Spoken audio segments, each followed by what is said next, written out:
The trailer for Season 7 of Game of Thrones is finally out, so let's talk about it.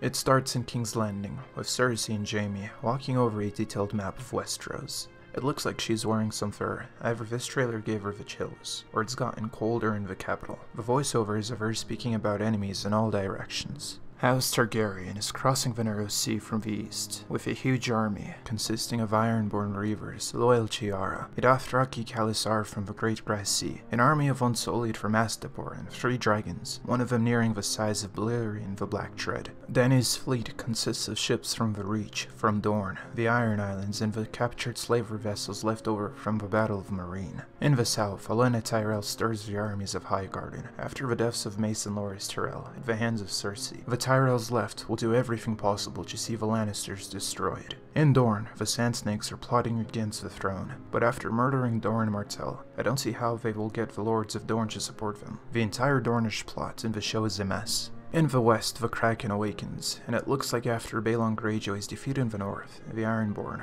are entering the field for round 2. Led by Iron King Euron Greyjoy, the seas will once again be feared. North of the Neck, the King of the North, Jon Snow, looks to recover the North's strength from Robb's campaign against the Lannisters, the war to reclaim the North from the Ironborn, and the war against House Bolton. The North has lost many good fighters, but they now must prepare for winter, and the terrible things waiting for them beyond the Wall. In the Riverlands and the North, Arya Stark is roaming, and I believe that this scene in the trailer could be the moment she reunites with her direwolf Nymeria. It will be fun to see how much damage she does to House Frey, but honestly, after killing Black Walder, Lothar, and old Walder Frey himself, the numerous Freys will probably descend into civil war.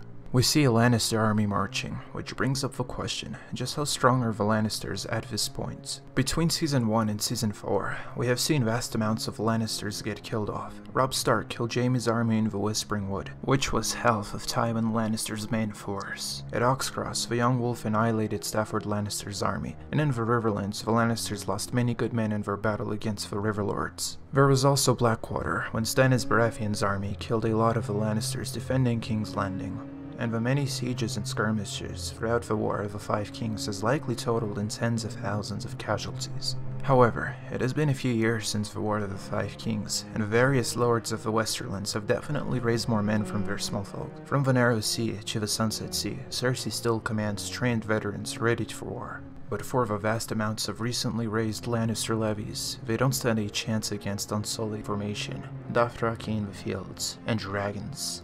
This shot of Cersei and the throne is interesting. The Kingsguard have donned their new armor, which still reminds me of Greyjoy's, and I do think Cersei will ally with Euron. From a different photo released by HBO, we see that Jaime has the Valyrian steel sword Widow's Wail, which was gifted to Joffrey by Lord Tywin Lannister. It was made from Eddard Stark's sword Ice, along with Oathkeeper, which Brienne of Tarth now wields. As long as Tyrion lives, Casterly Rock will have an heir. Speaking of Tyrion, he looks a little worried about the dragons. They likely eat a vast amount at this time, and the small folk of Westeros will not be too happy with Cersei when the dragons burn their fields and eat all of their animals. It looks like Dany has made it across the Narrow Sea and is at Dragonstone. As many of you probably already know, Dragonstone was the seat of House Targaryen long before Aegon conquered Westeros, so Dany should be right at home. It was the place she was born at. Dany touching the ground is probably showing her finally setting foot in Westeros, after only talking about it and being told about it her entire life.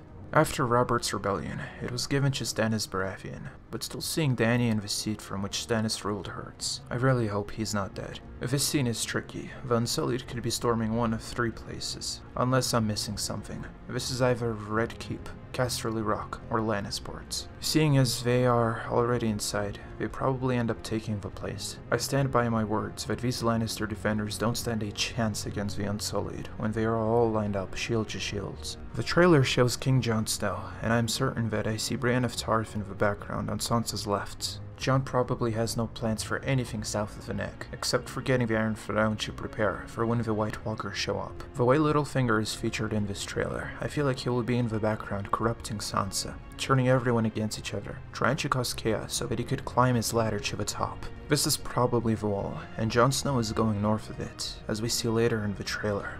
Atale is Lord Commander, and I'm thinking that with the defeat of the Boltons, Karstarks, and Umbers, there will be no shortage of defeated soldiers being sent to the wall as punishments. That can certainly help boost the defenses, if only by a small amount. At this point, anything helps. Too bad they don't have Sir Alliser Thorne to drill them, or Maester Aemon Targaryen to tend to their wounds. You see the look on Theon's face in this very cinematic shot. Euron Greyjoy's come. I believe the several shots we have seen in the trailer of the burning naval battle is from when Euron fights Yara and Theon at sea. This is very interesting. I'm pretty sure that Melisandre is at Dragonstone. That winding stairwell looks like the one we saw when Dany opened the gates to Dragonstone. She probably met with Arya on her way south, but I cannot say for sure. I think that this shot is the wildlings running from the approaching White Army, with Arya camping here. This is probably going to be the scene where she meets with her direwolf Nymeria. This blizzard is always present when the White Walkers show up. This could be Jon and whoever went north with him in the circle. Littlefinger is probably in the crypts of Winterfell, again plotting as always. The Dothraki ride into battle, and it's amazing to see them jumping from their mounts, but I'm sure it would have been more useful for them to stay mounted, for mobility and more damage overall. It's still probably an unnerving sight for the Lannister men who haven't faced these savages before. Here the naval battle rages, possibly the same one from the Theon shots. Dany's main rival at sea will be Euron. However, I'm not sure how he would possibly have built another fleet in this time, but some things in this show just don't make sense. Still amazing to watch though. I can definitely see a square shield, like the type the Ironborn use. Dany and Tyrion looking at the long table at Dragonstone, which we've seen before when Stannis made his own plans back in Season 2. As if the mountain wasn't intimidating enough, putting him in the new Kingsguard armor makes him appear several times as frightening as he did before. More shots of that Ironborn naval battle, and we could even make out a few Greyjoy soldiers in this shots. Jon Snow punching Littlefinger in the crypts of Winterfell. For all we know, this could even be his death scene, or perhaps he gets sentenced to the wall. Here we have the Unsullied fighting the soon-to-be Lannister corpses. It looks like they are now wearing an extra layer, which makes sense because it's winter in Westeros. Not sure what Arya's up to, possibly still at the twins causing chaos. This burned or rotten hand is strange. It might belong to the mountain, or maybe a messenger who delivers a message about Dany's dragons before dying. Could even be a captured white, but it's probably Ser Jorah Mormont with his grayscale. Jon and Tormund are north of the wall again, running to catch something, or running from something, I do not know. Wouldn't be a gut trailer without this. Looks like Missandei and Grey Worm, and Yara with Hilaria. This scene shows the Lannister army being knocked from the fields. This could be the table at Dragonstone, or in the north. I cannot make out what that piece knocking over the line looks like. Dragonfire, possibly during the naval battle, someone jumping from a ship perhaps. And finally, the Dothraki horde charging across the fields, with Drogon flying overhead. This is probably the same scene we saw the Dothraki in other parts of the trailer. This battle will be intense, but a slaughter for the Lannister forces. This could even be the Field of Fire 2.0. I cannot wait for the new season, and from the looks of this trailer, it will be insane. I have been Maester Atale, thank you for watching, and I hope to see you soon. Have a nice day.